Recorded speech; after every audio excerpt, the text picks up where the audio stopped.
Hey, and welcome once again to Ancient Ways for Modern Days. My name is Mike Freeman, and today we're going to kind of dive into talking about church leadership over the next few days as we look at 1 Timothy chapter 3. Now, our church has actually walked through these texts recently, and so some of our listeners will have some sermons familiar in their mind or fresh in their mind, but I want to walk through this and remind us, Paul is writing to Timothy, and he's charging Timothy to keep people from teaching certain false doctrines, and in that there's a lot of clarity in terms of how the church works.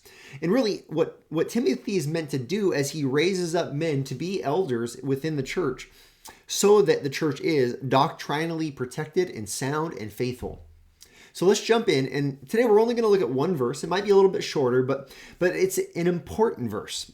So here's what we find. We find chapter 3, verse 1. It says, "The saying is trustworthy. If anyone aspires to the office of overseer, he desires a noble task." Now, the reason I only want to cover one verse is because the next section we're going to look at is really going to examine the character of an elder and some of the tasks of an elder.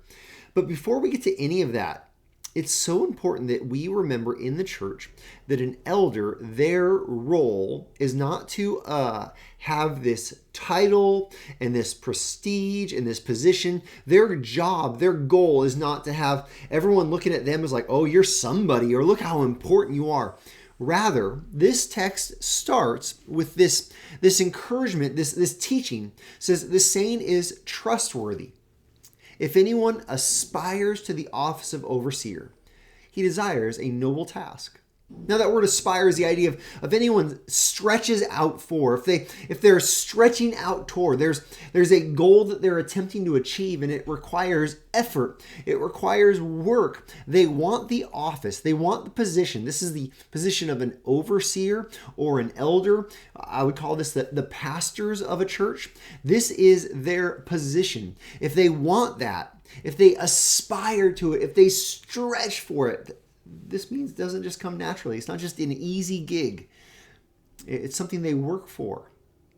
And what it is they work for, it's more task than title. See, the office of overseer, it is in fact an office. It is in fact a role that someone plays.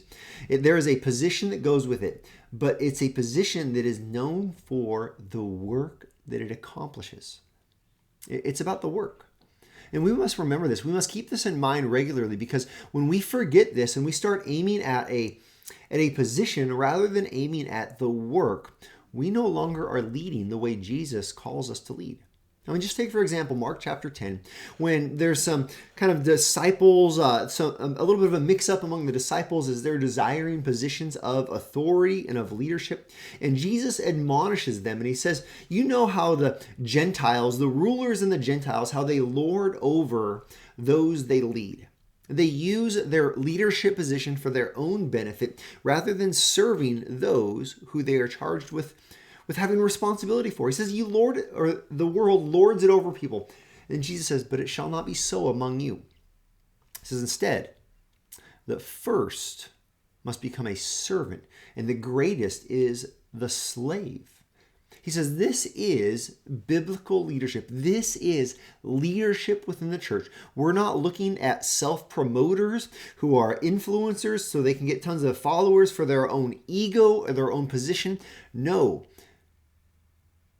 The leader, they carry a responsibility. And the responsibility is the needs and the cares and the concerns of the flock. This is what an elder does. An elder, a pastor, an overseer, the shepherd, they care for the sheep. Now, Jesus actually ends that passage, Mark 10:45. He says, "For even the Son of Man came not to be served, but to serve others, and give his life as a ransom for many." Jesus says, I have come not as the King of Kings and Lord of Lords who's coming to be served. That day will come. I could have come that way. I could have come and demanded everyone meet my needs. I could have come and be served on hand and foot. But no, I came to serve others. and to give my life as a ransom, to lay down my life. We talked about this last week, to be the mediator through his death and resurrection. This is biblical leadership. It's caring for the needs of others, serving and looking after and bearing the responsibility of others. And the scripture, coming back to our text, says this is the desire for a noble task. This is a good work. This is the kind of work that more men should put their minds to, that should set their heart on, that more people should aspire for, more men should aspire for this noble, good task. See, when a church has lots of men that are aspiring for this noble task, that is a church that's going to find itself healthy.